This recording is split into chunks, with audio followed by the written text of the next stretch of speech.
Hi, and welcome to this episode. What we're going to look at is business activity statements and the Pay-As-You-Go Instalment System.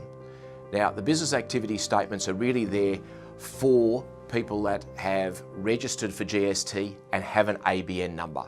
So it's either going to be a dental practice or it's going to be a contracting a dentist that is working elsewhere.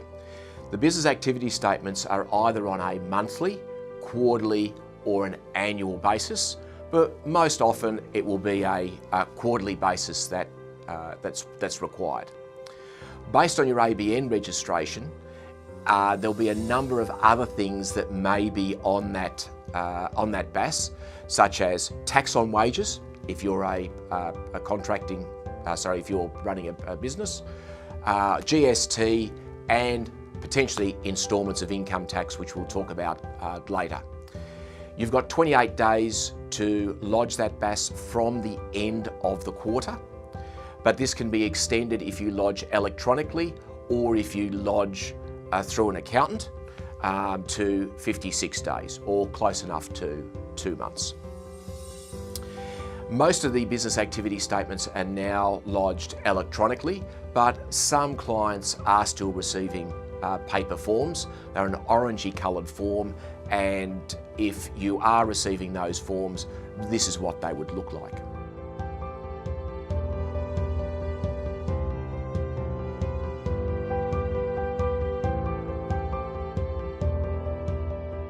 The other thing to look at is, in addition to lodging those business activity statements, if you are an employer, then you will also need to look at the 28th of the end of the quarter or potentially end of the month to pay your superannuation amounts of 9.5%.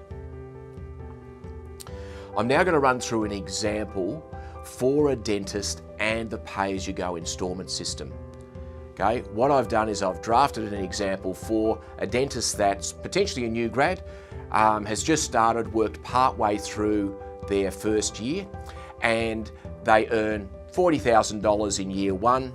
They then have a full year as an ABN contractor in year two, earning about $125,000, and then they've got really hitting their straps and earning $185,000 in year three. I have all the tax payments and everything there that would be applicable to that income, but the timeline that we're going to follow is through those 3-year periods, so you get an understanding of how this instalment system works. So what happens is, typically at the end of 30th of June 2014, the 2014 tax return is due, and this dentist would need to pay around about $12,000. Given that they have to pay that amount, they're going, ooh, let's not lodge the tax return early. Let's leave it until around May of 2015 before we lodge that return. So they'll lodge that return and they'll need to pay the $12,000 tax to the tax office. When that tax return goes into the tax office goes, oh, no tax is coming out of this income. So we need to put this person on an instalment system. And what that means is that each quarter you'll need to pay an amount towards your estimated tax at the end of the year. So the tax office will say, oh, you've missed out on your first quarter instalment, your second quarter instalment, third quarter instalment, so we better do a catch up in the fourth instalment. And those instalments would be $3,000 each, and that means in July of 2015 that dentist would pay $12,000 as a catch up. Now that often is a bit of a hiccup and a hit to the system, because they've just paid $12,000 for their tax return, and now all of a sudden, a month or two later, they've got to come up with another $12,000. But their instalments then through the 15-16 year will be such that it's based on the last tax return lodged. So in September 2015, and then in December 2015 and in March 2016, they'll pay the other instalments of $3,000 each. But now comes time to lodge the next tax return. And on that one, we had a much higher income. tax return comes up at $40,000 tax payable with a $12,000 credit that was paid back in the last July. That means they're now up for $28,000 to cover their tax for that year. But at the same time, the tax office looks at the figures and says, we're not getting you to pay enough instalments, we're going to have to lift them up. So then all of a sudden, the June 2016 quarterly instalment jumps to about $10,000 with a catch-up amount needed. So all of a sudden now we're paying $31,000. The feeling for most dentists is they're getting hit really hard for the taxes and that they're struggling to keep up with how this system is working. And the reason for that is as incomes are increasing and we're always a year behind with our lodgements, it's difficult for the tax office to keep up with the state of play. So it becomes really important for the dentist to have a very clear understanding of this and talk to their accountant to make sure they're on top of and an understanding of where those instalments are going. If we then run through the following year, we're now going to start paying $10,000 instalments. And when we get to the end of that, yes, we're going to lodge the next tax return and there'll still be a bit of a shortfall, but we've now caught up with most of the payments. So the instalment system really is a bit of a pain to start with. It's also a bit of a pain to come to terms with how those dollars flow through and how they affect you. But in some circumstances, they can be used to your advantage. As long as you know that there's going to be a reasonable amount payable coming up, you can plan for that, but you can also have those dollars that would normally have been with the tax office over in a mortgage offset account or a savings account or something like that for your benefit until it becomes time to catch up with the taxman. The first time you enter the PAYG instalment system, are you obliged to pay catch-up payments to the ATO? John, and something that I almost expected you to pick up on. No, it's not required for you to do that catch-up in year one. And the example that I'd use was really as an example only so that it was obvious as to how this can build up over a period of time and create havoc for the dentist. Obviously, if they don't do the catch-up in year one, it's going to be a really big catch-up in year two. So it's a matter of managing your cash flow and making sure that you look after the way that you manage your tax instalments. There is a new BAS lodgement program referred to as a simplified BAS where you are not required to put purchases on the form. Is this a good idea, and what would be your recommended approach? John, the BAS system actually works so that you can't actually report the purchases. I believe the best approach is to do the calculation so that you've got it there, because you will need it at year end, and you will also need it to support the amount of GST that you wish to claim as a tax deduction.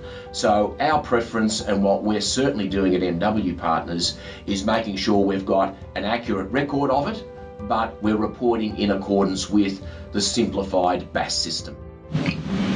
What can an accountant do to assist a young graduate dentist to avoid a large tax bill at year end?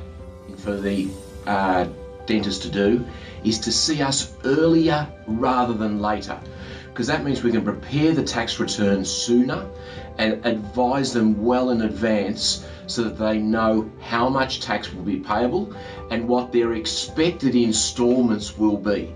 So that's the best way that they can approach this situation. Pay-As-You-Go instalments are usually paid at a fixed amount. However, in some circumstances, they can be calculated at a percentage rate. Could you please explain how that works? Yes, this works by working out the amount of tax that was paid in the previous tax return compared to the gross income before any deductions to work out an effective tax rate.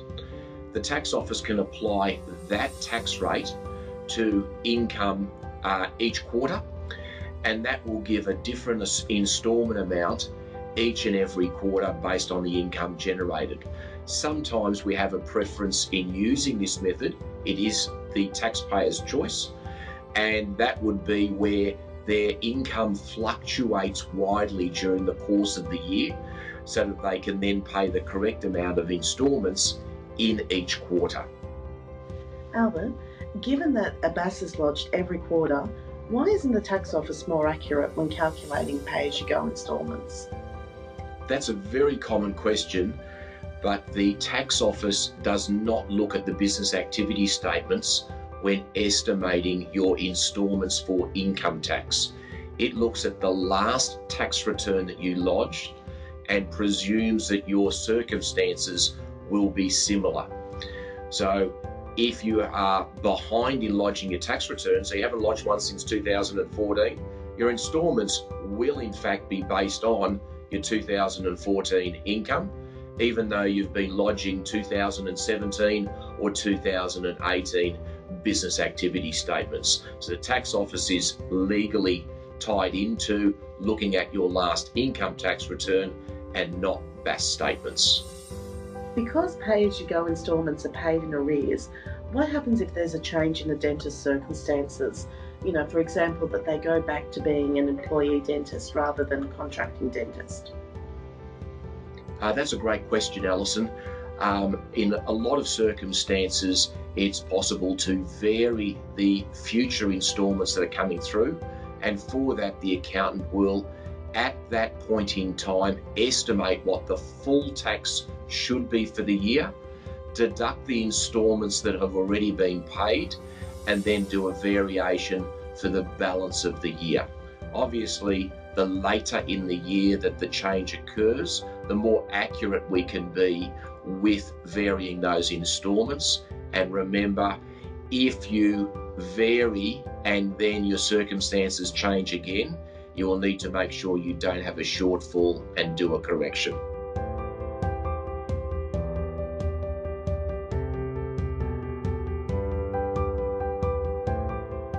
I hope that's really helped you understand business activity statements and the pay-as-you-go instalment system. Obviously, if you're confused, you really need to speak to your accountant and make sure you're across these things. Our view is that we're really not here to teach you to become an accountant. That's our job, but we need to make sure that you've got a reasonable understanding of those things that affect you and potentially affect your business. Things that do affect your business that are very close to an accountant's heart are figures. And what I'm going to do over the next few episodes is have a look at bookkeeping, understanding a profit and loss statement, understanding a balance sheet, so that you get some understanding of those figures. Again, I don't want to turn you into an accountant or a bookkeeper, but look for the next episode because we're going to be at the basic level of bookkeeping.